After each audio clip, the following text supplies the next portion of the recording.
Eronda mamlakatning marhum oliy rahbari Oyatulloh Ali Xomanayning dafn marosimiga yakuniy tayyorgarlik ko'rilmoqda. Marosim u vafot etganidan 4 oy o'tib 4-9 iyul kunlari Tehronning katta masjidida bo'lib o'tishi rejalashtirilgan. Netanyahu AQSh yordamidan bosqichma-bosqich voz kechish vaqti keldi. Isroil bosh vaziri Benyamin Netanyahu mamlakat AQShning moliyaviy yordamiga qaram bo'lib qolmasligi kerakligini bildirdi. Men Amerika yordamini to'xtatishni xohlayman. Bu ijtimoiy nafaqaga o'xshaydi. Menga esa buning keragi yo'q. Bizning iqtisodiyotimiz endi kichik emas. Biz AQShdan olayotgan yalpi ichki mahsulotimizdagi o'sha ulushni o'zimiz ham moliyalashtira olamiz. Men bu jarayon shu yilning o'zida boshlanishini xohlayman, dedi Netanyahu. Oq uy Eron bilan urush uchun sarflangan mablag'ni ma'lum qildi. Oq uyning ma'muriy budjet boshqarmasi rahbari Russell Voughtning ma'lum qilishicha, Eronga qarshi harbiy amaliyotlarga taxminan 30 milliard dollar sarflangan. Bundan bir oz oldin AQSh ma'muriyati Kongressdan Eron bilan bog'liq harbiy xarajatlar uchun qo'shimcha 87,5 milliard dollar ajratishni so'ragan edi. Iran War Cost Tracker portalida keltirilishicha, Pentagon hisobotlarga asoslangan hisob-kitoblarga ko'ra, AQShning umumiy mojaro bilan bog'liq umumiy xarajatlari allaqachon 100 milliard dollardan oshgan.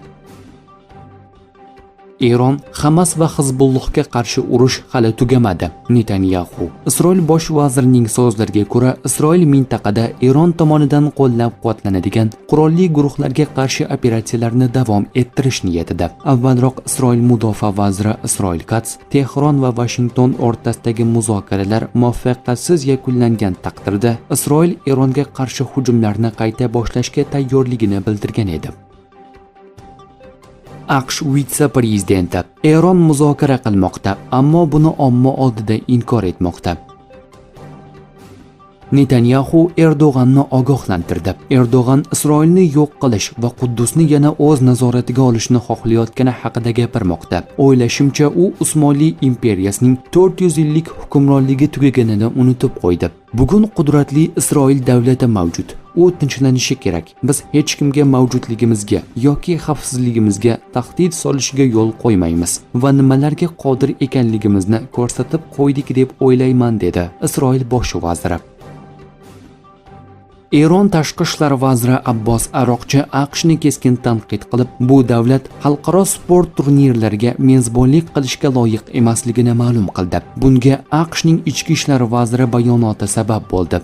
Malin 2026-yilgi futbol bo'yicha jahon chempionatidan Eron terma jamoasi chiqib ketganidan so'ng quvonch raqsiga tushganini tan olgan edi. Aroqchi o'z javobida Malinga yuzlanib shunday dedi: Missiya bajarildi, janob Malin. Siz yana bir natijaga erishdingiz. Butun dunyoga xalqaro turnir tashkilotchiligini sizga ishonib bo'lmasligini ko'rsatdingiz. Sizning xulq-atvoringiz mezbon tomon namoyish etish kerak bo'lgan layoqat va hurmatni qanday qilib butunlay yo'qotish mumkinligining yorqin misolidir, dedi Abbos Aroqchi.